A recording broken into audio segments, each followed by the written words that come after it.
So I don't see this guide going super far into the future, as we're probably going to get a few more Monday updates, but I can't wait for all of the updates to come into game because this game is constantly changing. And so today I'm going to be talking about melee at Sanctum and what I've been doing so far. This is pretty much a guide for right now. If it makes it past Monday, I'll be somewhat surprised, although I imagine the general ideas will continue forward, but specific rotation, maybe not so much. But without any further delay, let's go ahead and get right into this guide. So if you look over in my inventory and worn equipment here, it's a bit simpler than before or other melee camp guides that I have done, and you will notice a couple of differences. We no longer have a grimoire and we no longer have a blessed flask. Melee doesn't rely on crit chance anymore in order to gain adrenaline from a crit buffing ultimate. Meteor Strike just gives you adrenaline per game tick, and Full Scripture happens to be a very cheap to use and also very good damage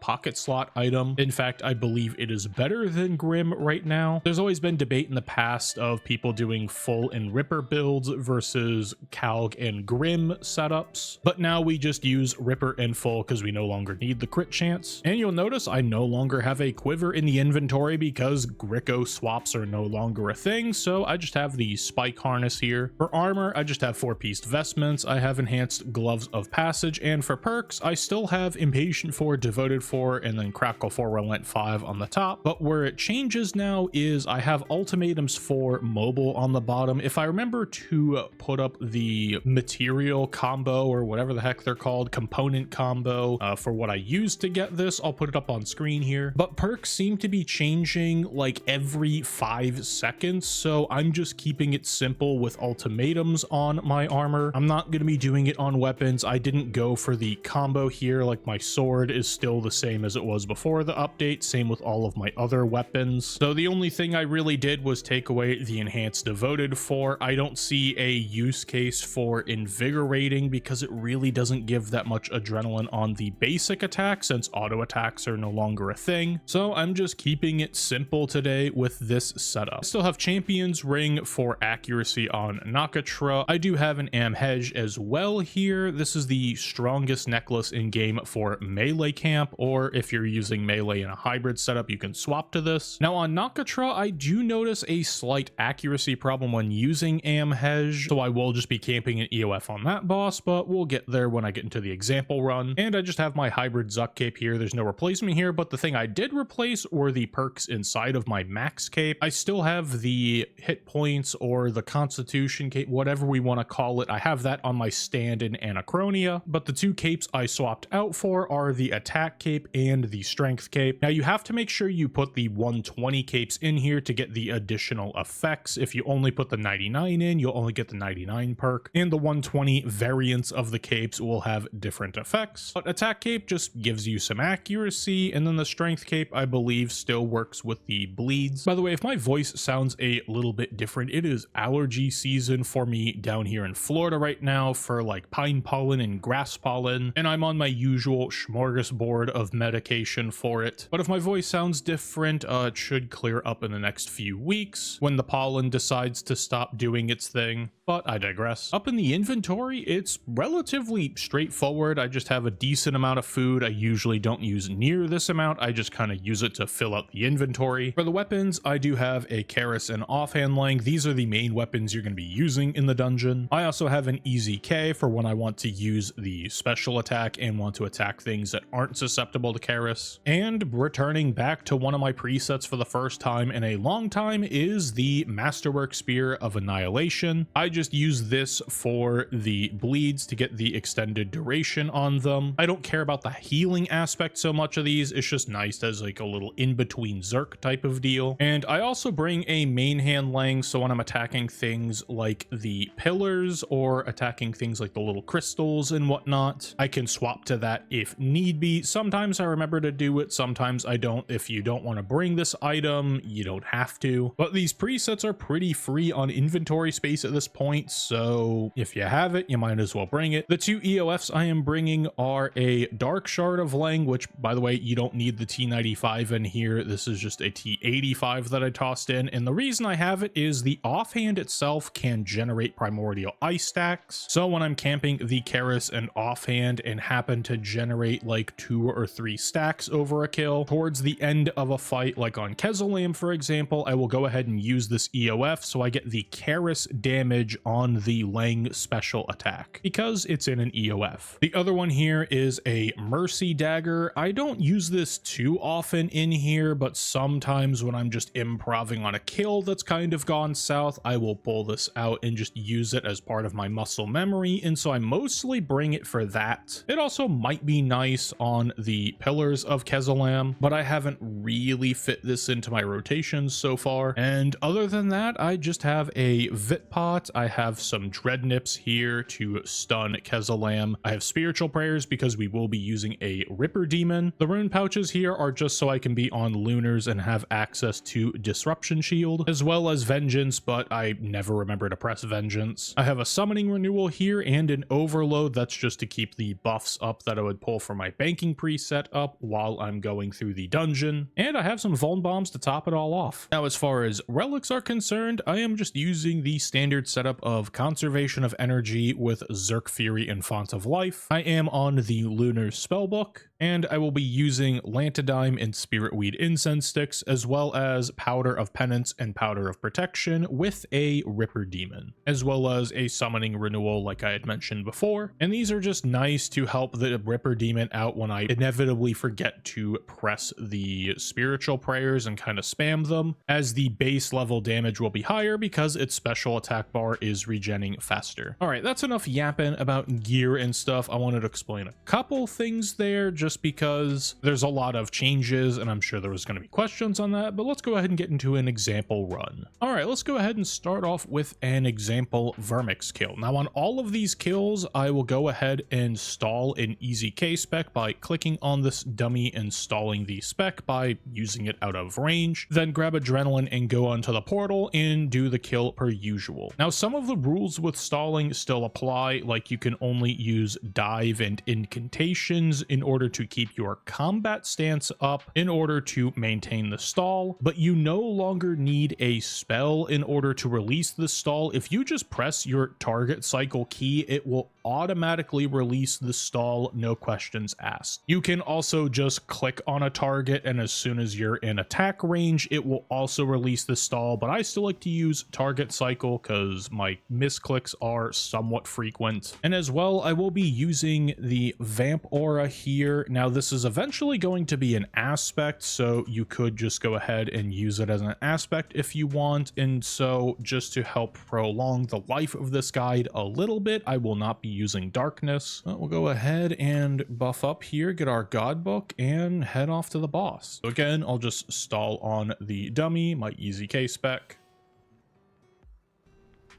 A Lord of Bones, and we'll go ahead and start the instance. Then just run down here, grab an extra.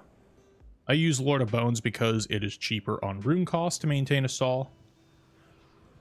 Take one tile forward and then dive, target cycle, and meteor strike, anticipate, Zerk, and throw a Vuln Bomb, barge, overpower, bleed a flurry, do a couple hits of an assault, and it should be phase, maybe a rend. Come over here, throw an overpower on this guy with an assault, and it's already dead. I like to kill off that one so that way it's not hitting me later on. Go over here, do these little squares, get our third one, and then barge and bleed flurry again to extend our Zerk timer, hit an overpower and another assault. And that's phase 2, I should say. Go over to this guy, press a couple of abilities, just kind of build up, maybe use a divert if we need to. And Zerk is going to be a little bit of ways away, so we're mainly just looking at our meteor strike cooldown here. Make sure it's Vulned. Get ready with a meteor strike, maybe an anticipate in our A-pot. Go ahead and hit Zerk, barge. I'm just going to bleed assault and then hit overpower and then chaos for an easy K, and that should be a boss kill. If not, just hurricane afterwards. And that is a Vermyx kill. Very straightforward, very simple. Melee is very, very strong for the amount of effort required. Any loot? No, not really, but I don't expect much from this boss. Let's go ahead and do a Kezalam kill. Alrighty, let's go ahead and do a Kezalam kill. I have an easy K spec stalled. Hit an incantation just before I go down. Again, like to use Lord of Bones because it's cheaper rune cost than Darkness. And I'll go ahead and dive to this tile, do the same thing as before, release it with a Meteor Strike, Anticipate, Zerk, then Barge, walk out if you need to, hit an Overpower, lead the Flurry, and hit an Assault. Don't forget to get a Dreadnip out, and I like to hit a couple stuns here, just to help out, and then maybe use the other Overpower if necessary. And I'll go over here, use Assault with my Easy K. Maybe use an Overpower just to make sure it's dead, and then hit a Flurry here. Freedom, and then maybe like use Assault. And then we're just going to build up here. Nothing too fancy here going on. Build up some adrenaline, maybe throw in a couple bleeds with our spear. And we're just looking at our Meteor Strike cooldown. If you want to use a ZGS and try and use that in between, I found it more cumbersome than it is worth, but something to try. Maybe go here with our A-pot. Not going to get out in time. I accidentally barge. That was not smart. Just bleed the Flurry and maybe use an Overpower. And that's already phased, so I'm just going to Assault on the Crystal again, or the Obelisk, I should say. Use one more Assault. Maybe a Rend to get some extra stacks. Over here, and then I'm just going to Chaos Roar, Easy K, drop another Dreadnip, and an Overpower into a Flurry.